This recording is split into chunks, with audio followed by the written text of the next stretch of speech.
Alors, chers amis lecteurs, bonjour. Et il nous fait plaisir, en fait, de nous retrouver pour cette première chronique de lecture et pour l'occasion, en fait, de bande dessinée. Mon nom est Édouard Tremblay. Je suis accompagné de mon ami et collègue Marco Duchesne. Et aujourd'hui, en fait, le thème de notre chronique, qui se prêtera bien aux événements, sera consacré à un personnage, un icône, ni plus ni moins, du comics américain, donc de la BD de super-héros. Notre amical voisin, l'incroyable Spider-Man. Marco, je crois que tu as pour nous, en prémisse, en fait, quelque chose de fort intéressant, quelque chose qui va aller chercher les origines même de ce personnage emblématique de la compagnie Marvel. En fait, avec le nouveau film qui sort et cette volonté qu'a les studios Marvel de vouloir faire un reboot, c'est-à-dire recommencer au début, je me dis qu'après 50 ans, ce serait une belle occasion de revenir aux sources. Et la compagnie Panini, qui est Panini France, a édité une série d'intégrales des origines des comics, des tout débuts. Et ils l'ont fait, évidemment, pour Spider-Man. Donc, il est disponible de trouver maintenant, il est possible de trouver maintenant disponible en librairie, le fameux intégral de Spider-Man qui date de 1961-62. Car Stan Lee, ce grand maître du comic, dès qu'il est arrivé chez Marvel, a créé quelques-uns des super-héros qu'on connaît, comme les Fantastic Four et tout. Et en 62, on lui demande de créer un nouveau super-héros et avec le dessinateur Steve Ditko, il va créer Spider-Man, un jeune adolescent, Peter Parker, à la fin de son secondaire. Peter Parker va assister, en fait, ce personnage est un scientifique dans l'âme. Il va assister à une convention ou plus à une démonstration de science où là, il va se faire piquer par une araignée qui a été irradiée et ce qui va développer chez lui certains super pouvoirs. Dès 1961, dès les débuts, Stan Lee a mis les caractéristiques de Spider-Man et ils n'ont jamais été ébranlés au cours des 50 années qui ont suivi. Dès le départ, Peter Parker va être un super-héros avec une morale, avec un code d'éthique très strict. C'est-à-dire que dès le départ, suivant la perte de son oncle va mourir presque à cause de lui. Un bandit qui s'échappe et que Peter Parker refuse d'arrêter parce que, il a été frustré par un patron Spolier son argent. qui s'est fait voler de l'argent. Dès le départ, Spider-Man n'existe presque pas. C'est plus un lutteur masqué. Peter Parker veut gagner de l'argent. Alors, le voleur lui passe sous le nez. On lui dit de l'arrêter. Il refuse de l'arrêter. Et ce dit voleur va assassiner son oncle. Donc, à partir de là, son oncle mourant va lui confier que à grand pouvoir, grande responsabilité. Et ça va rester jusqu'à la fin, jusqu'à aujourd'hui même. Ce code d'éthique. Et même, il va rester, dans l'univers Marvel, Spider-Man reste un phare pour tous les super-héros parce que il va se joindre pendant un temps au Fantastic Four. Spider-Man va faire partie des Avengers. Alors, il va graviter autour des autres super-héros et ce sera celui qui est le rempart de cette espèce de moralité saine que se veut être l'univers Marvel. On est loin du Punisher, en fait. Ouais, en fait, oui, parce que toutes les autres, tout dépendant des traumatismes qui les ont amenés à avoir des super-héros et à combattre le crime. Pour Peter Parker, c'est un drame, perdre son oncle. Plus tard, il va perdre sa blonde, sa Gwen Stacy, à cause du bouffon vert, à cause du Green Goblin. Il va perdre Gwen Stacy. Alors, chaque fois, Spider-Man, son code de conduite est dicté par un drame qu'il ne veut pas qui se reproduit. Et c'est pour ça que à chaque fois, il essaie. Et bon, il gravite à New York, son champ de bataille est New York, et il va non seulement lutter contre les méchants, Mais dès le départ encore, Stan Lee, dès la première année, dès les premiers numéros, il installe une dynamique avec le propriétaire du journal Daily Bugle, J. Jonathan Jameson. Et J. Jonathan Jameson a décidé que lui, Spider-Man, était un vilain. Donc, déjà là, Spider-Man, ce jeune ado un peu fou, même s'il devient adulte, il garde ce cœur d'adolescent parce que tout au long, il garde l'humour caustique face aux vilains avec ses partenaires avec lesquels il va combattre le crime.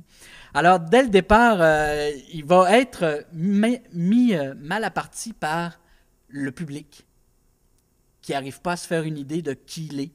Si c'est un bon gars, si c'est un méchant. Et surtout, J. Jonathan Jameson, qui lui va monter la police contre Spider-Man. Alors, c'est un combat incessant pour Spider-Man. Et ça, on peut le retrouver dans les premiers numéros, dès les premiers numéros. Et ce que je vous conseille de lire, si vous voulez vraiment revenir, parce qu'avec le reboot, le nouveau film, le Amazing Spider-Man, vous allez voir, on va encore raconter, encore une fois, on va raconter les débuts. Mais ça, c'est bon de revenir aux sources papier, aux premiers comics. Et ce que vous allez retrouver dans la fameuse intégrale dont je parle, chez Panini Comics, avec Stan Lee et Steve Ditko au dessin, vous allez voir, ça n'a pas tellement vieilli. Mais qu'en est-il de ce Spider-Man aujourd'hui, Edouard? Parce que je sais que toi, t'aimes les choses un peu plus modernes. Avec tout le respect que je te dois, évidemment, et avec tout le respect que je dois aux origines de ce personnage extrêmement important, force est de constater qu'il y a quand même eu, durant tous ces 50 ans, une certaine progression, non pas, disons, dans les préceptes et les vertus du personnage de Peter Parker, mais à tout le moins, ne serait-ce que dans le graphisme, il y a eu une évolution, et dans les antagonistes également. Un des antagonistes, je voudrais, qui est par ailleurs extrêmement dur et assurément un des ennemis les plus acharnés et un des plus fous auquel sera confronté durant sa longue carrière le personnage de Spider-Man, est assurément ce psychopathe névrosé, Cletus Kasady, qui, par l'intermédiaire en fait du symbiote, donc pour ceux qui sont un peu familiers, en fait le symbiote est une entité extraterrestre qui a la capacité de vivre en symbiose, d'où son nom, avec le corps d'accueil, ici le corps de Cletus Kasady, phénomène qu'on a déjà rencontré en fait avec Eddie Brock et le personnage de Venom, qui est un des arcs-ennemis très très connus de Spider-Man, mais donc Cletus Kasady de son côté, et qui est un peu, disons, le sous-produit, à quelque part, de Venom, va pour sa part incarner un personnage qui se nomme Carnage, nom qu'il porte très très très bien, et qui démontrera encore moins de retenue, encore plus de brutalité en fait, que Eddie Brock et Venom en montreront. Un ennemi donc qui est diamétralement opposé aux préceptes justement que défend Peter Parker. Et donc pour la bande dessinée que j'aimerais vous présenter, qui s'appelle Carnage, une affaire de famille, eh bien, on retrouve en fait Peter Parker, justement membre des Vengeurs, donc, et coéquipier du célèbre Tony Stark, donc celui que vous connaissez sous le nom d'Iron Man. Et les deux, en fait, faisant équipe, toujours à New York, vont se rendre compte qu'il y a un homme d'affaires qui, progressivement, est en train de développer des prothèses extrêmement bien faites, extrêmement délicates dans leurs mouvements. Et Tony Stark, qui est lui-même, évidemment, un très grand génie, un très grand inventeur, va commencer à s'interroger sur l'origine de ces prothèses extrêmement efficaces, pour se rendre compte que cet homme d'affaires, en fait, extrêmement influent, utilise le symbiote, donc cette même entité extraterrestre qui, justement, avait pris Eddie Brock et Kasady, et qu'il va s'en servir pour animer les prothèses et se servir donc de la réponse émotionnelle du symbiote pour connecter ces prothèses au cerveau de ceux qui vont les arborer. Par contre, la façon, disons, dont il va obtenir sa symbiote est on ne peut plus discutable et bien sûr aura des conséquences qu'il va lui-même regretter, conséquences qui vont ramener le retour du personnage de Carnage Et après sa très longue absence, inutile de vous dire que ce tueur complètement cinglé s'en donnera à cœur joie dans les rues de New York. En fait, Spider-Man et Iron Man ne seront pas trop de deux pour tenter de calmer le jeu. Une BD donc extrêmement belle, au graphisme justement très moderne. Très léché. Tout à fait, tout à fait. Et bien sûr, une charge d'action absolument incroyable. Donc, on retrouve une fois de plus, avec un très grand plaisir, ces deux adversaires que sont justement Spider-Man et Carnage, avec en outre, je tiens à le souligner, le point extrêmement amusant, c'est-à-dire que même un personnage aussi puissant que Spider-Man ne peut pas se déplacer en ville et manger ses céréales en même temps. Je ne vous en dis pas davantage, je vous laisserai découvrir le tout. Et je laisserai le mot de la fin à mon cher collègue Marco. Ben là, avec ces deux, je pense que là, avec ces deux BD-là, les deux bandes dessinées dont on venait de parler, le début est le aujourd'hui, parce que dont vient de parler Édouard, celle dont vient de parler Édouard, est parue à peine l'année passée en anglais et est disponible en français maintenant. C'est-à-dire que les délais sont beaucoup plus courts pour les traductions maintenant, ce qui est tant mieux pour nous. Et les comics américains commencent à devenir un peu plus accessibles en français. Donc, c'est une belle occasion de voir autant de différences avec les premiers Steve Ditko et de voir ce qui se passe et de pouvoir se balader dans cet univers-là. Pourquoi Spider-Man? Parce que le film s'en vient, mais aussi Spider-Man est celui, et on en discutait avec Édouard, et on avait le même intérêt au-delà de nos super-héros préférés.